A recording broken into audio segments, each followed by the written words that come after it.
Assalamualaikum warahmatullahi wabarakatuh. Jumpa lagi bersama channel saya, Filialah. Di kesempatan video saya kali ini, saya akan membahas mengenai perbedaan sawit abal-abal dan juga sawit unggul ya. Nah ini, kebetulan saya sudah berada di dua sisi. Yang sebelah sana itu adalah bibit sawit abal-abal. Nanti kita akan mendekat. Dan di sini adalah bibit sawit unggulnya. Kenapa bisa disebut bibit sawit unggul? Karena bibitnya ini ada sertifikatnya, sudah jelas untuk performanya, makanya disebut bibit sawit unggul ya. Dan kenapa juga disebut bibit sawit abal-abal? Kalau mengenai bibit sawit abal-abal ini banyak sekali sumbernya ya. Ada yang dapatnya dari cabutan, ada yang mencari polong lalu ditanam, ada juga yang dapatnya dari sumber yang kurang jelas, makanya disebut sawit abal-abal. Kalau ditanya mengenai perbedaannya ini, tentunya sangat banyak sekali perbedaannya ya. Dan untuk rekan-rekan yang sudah terlanjur tanam bibit sawit abal-abal, jangan berkecil hati. Niat saya ini sharing, jangan dianggap saya ini bagaimana ya. Jadi supaya biar ngerti apa itu cabutan, apa itu abal-abal, apa itu bibit unggul ya, dan apa itu bibit sertifikat. Jadi kalau kita tanam bibit abal-abal ini resikonya sangat berat ya kawan. Memang untuk awal mula, untuk performanya di usia tanam mulai produktivitas, maksudnya umur 3 tahun, performanya baik ya. Tapi namanya juga bibit sawit abal-abal, tentunya untuk performa kedepannya tidak bisa kita harapkan. Karena apa?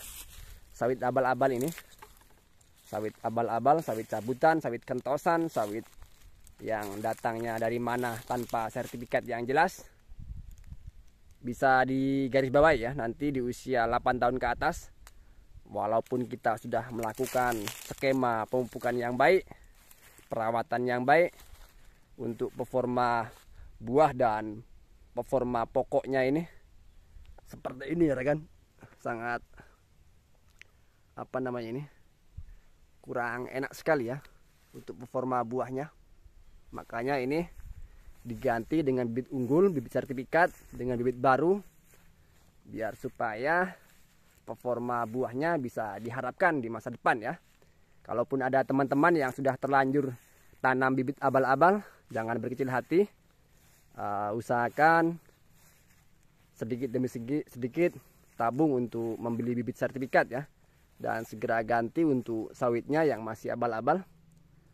Jadi kalaupun ada ya, buahnya banyak, buahnya lebat itu di usianya di bawah 8 tahun ya, selanjutnya tidak akan jauh-jauh seperti ini untuk performa buah ataupun pokoknya. Nah ini ya, ini buahnya bisa dilihat. Untuk performa pokoknya kecil-kecil cungkring ya. Kalau ditanya masalah pupuk, ini sudah sangat sering dipupuk, nyatanya masih tidak maksimal untuk performa sawitnya ya. Jadi kalau rekan-rekan kurang percaya, silakan tanyakan yang sudah tanam dari bibit sawit abal-abal, bagaimana performanya, bagaimana buahnya, bagaimana pokok sawitnya. Pasti tidak akan jauh-jauh seperti ini ya. Beda dengan bibit sawit unggul tadi yang pertama kita lihat. Jadi kalau sebaliknya ya, kalau bibit sawit abal-abal ini mulai penurunan performa di usia 8 tahun. Tapi kalau bibit sawit unggul, apapun jenisnya, bisa saya pastikan ya, di usia produktif, di usia di atas 5 tahun ini akan terlihat ya performa sesungguhnya dari bibit sawit unggul. Entah itu varietas apapun, baik PPKS, baik Sriwijaya, baik Sapindo, baik Topaz, semuanya akan terlihat di usia 5 tahun ke atas untuk performa puncaknya dari pokoknya, dari buahnya. Asalkan dengan senantiasa kita rawat, kita skema pemupukan yang tepat ya. Nah ini ya.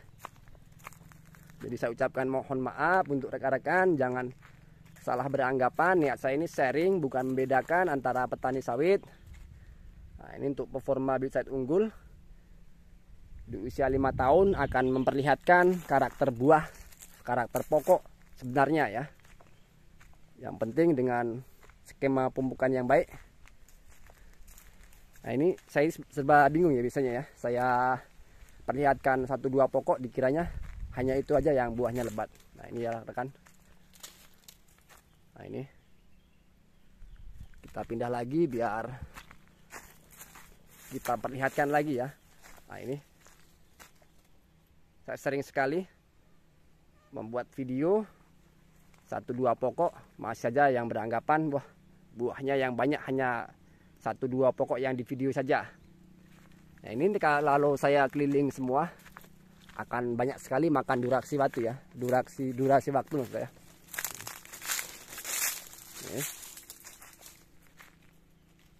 Nah, seperti itu ya untuk performa buahnya.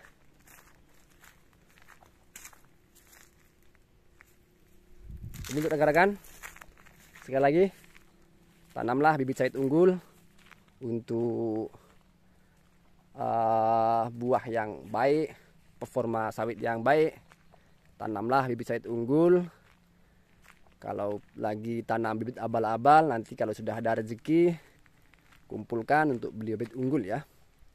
Saya bukan menakut-nakuti, emang adanya memang benar jika sawit abal-abal ini performanya atau kehebatannya cukup di usia 8 tahun. Di usia 8 tahun ke atas, nanti rekan-rekan lihat sendiri, rekan-rekan perhatikan, rekan-rekan rasakan jika menanamnya ya.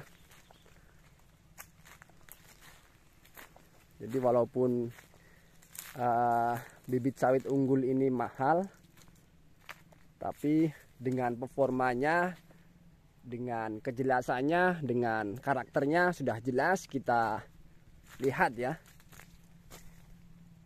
Jadi namanya bibit sawit unggul ini banyak sekali pilihannya, dan tentunya juga ada kekurangannya baik performa. Cuman kalau disandingkan dengan bibit abal-abal, tidak ada apa-apanya bibit abal-abal ya.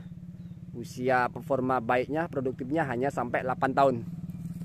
Oke, cukup sampai di sini video yang saya berikan.